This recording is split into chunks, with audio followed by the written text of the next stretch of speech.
Thanks very much.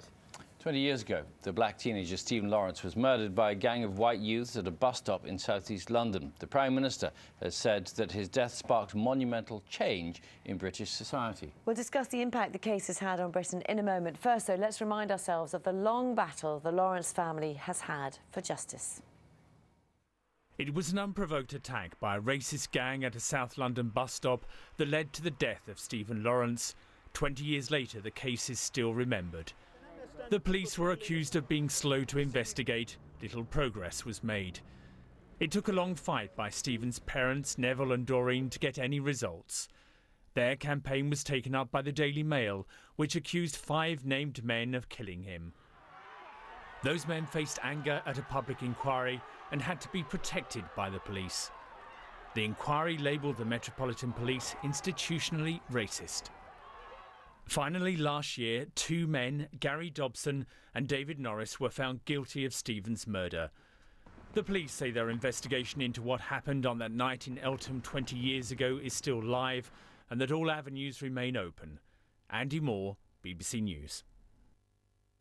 Well, let's talk now to Brian Cathcart, who covered the public inquiry into the Metropolitan Police handling of that murder and wrote a book on the case, and he joins us from our central London studio. Brian, good morning. Good morning. 20 years on, though, the Lawrence family still waiting for justice, aren't they?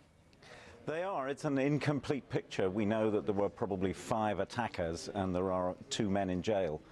So, yes, the Lawrences are still waiting. When the Prime Minister says that the case sparked monumental change in British society, is he right? Well, it's a good question, isn't it? I always think about the case that when you lived through the inquiry and when you saw the way the public responded, and remember that was a long way down the line, that was already 5-6 years after the murder, but it was, I think, the first time that the British public, the white British public, engaged with a black family which had a grievance and shared it in a way in their anger and their grief. And I think that was a landmark. That hadn't happened before, so far as I'm aware. But did it, end racism in Britain? It certainly did not.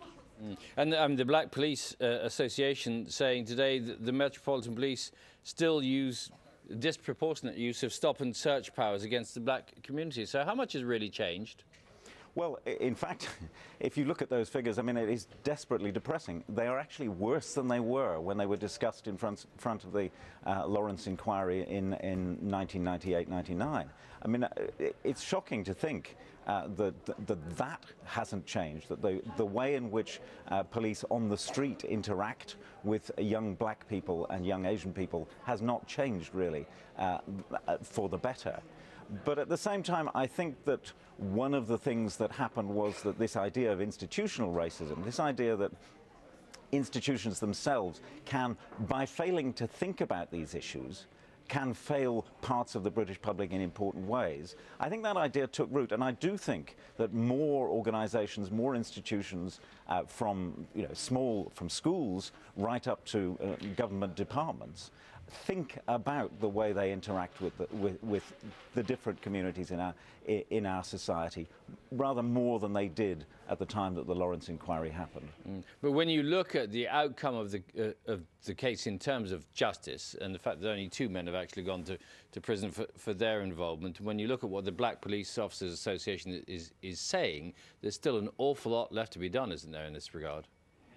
In this case, yes, there is more to be done, and in a general way, there is more to be done. I think at the same time, on this day, on the 20th anniversary, it is worth looking back and thinking what the Lawrences themselves achieved.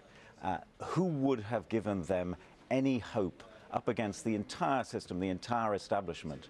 And, journalists, the Daily Mail, you mentioned in your report, made important contributions here. But our own profession took 4 years really to wake up to the scale of what had gone wrong in the Lawrence case. And to this day, our own profession, just by way of example, is overwhelmingly white still. Brian, thanks very much. Brian Cathcart.